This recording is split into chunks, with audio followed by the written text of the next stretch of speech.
In that same interview with committee staff, you were asked, did you update the State Department in the course of the ARB?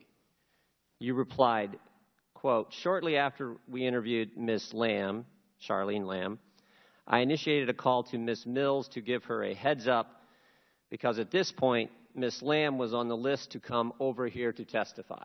Now, is the over here to testify, is that in reference to when Ms. Lamb testified in front of this committee?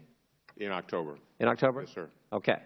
And this Ms. Mills you refer to here, is this the same Ms. Mills who is Cheryl Mills, Chief of Staff and Counselor to the Secretary of State? It is. All right, and this is the same Ms. Mills that Greg Hicks testified when he was in front of the committee last spring, that when she calls, you take her call. It's a call you don't always want to get, but it's one you always take.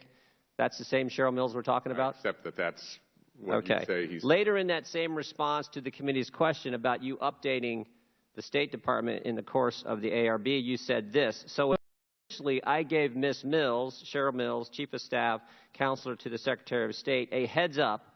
I thought that her appearance, Charlene Lamb, could be a very difficult appearance for the State Department. Correct. Now, here's what I'm wondering. My guess is a lot of people are wondering. If this is so independent, why are you giving the State Department a heads up about a witness coming in front of this committee? We had just completed, within a day or two of that phone call, Wait, so you had a phone call with Ms. Mills? No.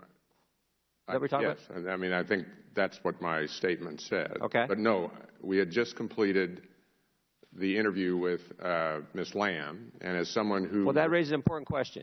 Could I answer your question? Yes, you can. So,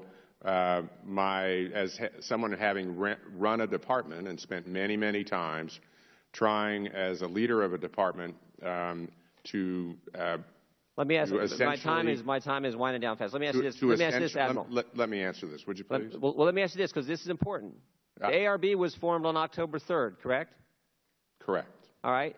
Charlene Lamb came in front of this committee October 10th. Correct. 7 days later. Right. So why was she one of the first people you interviewed? Why not?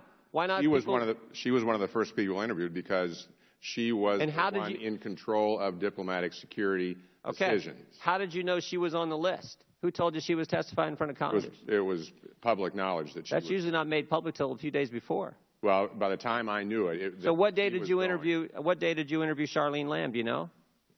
Between the 3rd and the 10th. Okay, and then when did you talk to Cheryl Mills? Right after that? No, not right after that. I'd say within 24 hours, and specifically to give her a heads up that I didn't think that Charlene Lamb would be a witness at that point in time that would represent the department well. Specifically, I had run